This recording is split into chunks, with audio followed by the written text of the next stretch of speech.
Taste the Daily. Salem மாவட்டம் எடப்பாடி அருகே அதிமுக நிர்வாகியின் இல்ல விழாவில் பங்கேற்ற கழக பொதுச் செயலாளர் எடப்பாடி கே பழனிசாமி புதுமண தம்பதிகளை வாழ்த்தினார்.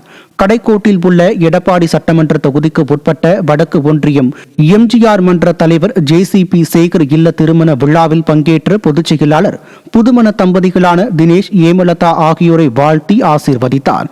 இதைத் தொடர்ந்து பன்னீர்மலை பாலமுருகன் கோயிலில் அதிமுக பொதுச் செயலாளர் எடப்பாடி கே பழனிசாமி சிறப்பு வழிபாடு நடத்தி சாமி தரிசனம் செய்தார். புரட்சித் தலைவி ஜெயலலிதாவின் புகைப்படத்தை குப்பை தொட்டியில் வீசிய அதிகாரிகள் மீது நடவடிக்கை எடுக்க வேண்டும் என மின்சார பிரிவு அண்ணா தொழிற்சங்கம் சார்பில் புகார் அளிக்கப்பட்டது. திண்டுக்கல் மாவட்டம் வேடசந்தூரில் மின் பகிர்மான கோட்ட அலுவலகம் திறப்பு விழாவில் அலுவலகத்தில் மாட்டப்பட்டிருந்த புரட்சித் தலைவி ஜெயலலிதாவின் புகைப்படங்கள் குப்பை தொட்டியில் வீசப்பட்டது.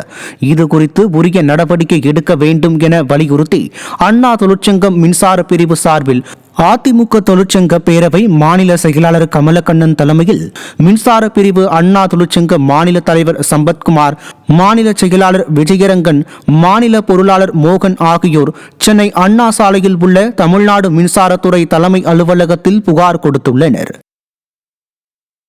ஒரு அமைச்சருடைய நிகழ்ச்சிக்காக எங்களுடைய மாண்புமிகு இதய தெய்வம் புரட்சி தலைவி முன்னாள் முதலமைச்சர் அம்மா அவருடைய திருவுருவ படங்களை எடுத்து அங்கே இருக்கக்கூடிய ஒரு இதில் குப்பை தொட்டியில் போட்டு அசிங்கப்படுத்தியிருக்கிறது இந்த அரசுடைய நிகழ்ச்சிகளாக இருந்தாலும் சரி. அவங்க ஒரு முன்னாள் முதலமைச்சர், ஒரு மாபெரும் கட்சியினுடைய பொதுச் செயலாளர், அவருடைய படத்தை எடுத்து அசிங்கப்படுத்தி நாங்கள் ஏற்றுக்கொள்ள முடியாது. உடனடியாக அந்த அதிகாரி மீது நடவடிக்கை எடுக்க வேண்டும் என்று கேட்டிருக்கின்றோம். அவர் தவறும் பட்சத்தில் எங்களுடைய அண்ணா தொழிற்சங்கத்தின் சார்பாக மாநிலம் முழுவதும் மின்சார பிரிவின் சார்பாக அனைத்து மாநிலம் முழுவதுமே மின்சார வாரியத்தினுடைய எங்களுடைய ஊழியர்கள் மாபெரும் கண்டன ஆர்ப்பாட்டத்தை எடுத்து அதற்கு எதிர்ப்பு தெரிவிக்க வகையில் அதாவது இதுவரைக்கும் நடைபெறாத ஒரு ஆர்ப்பாட்டத்தை முன்னெடுப்போம் என்பதை இந்த நேரத்தில் தெரிவிச்சுக்கிறோம்.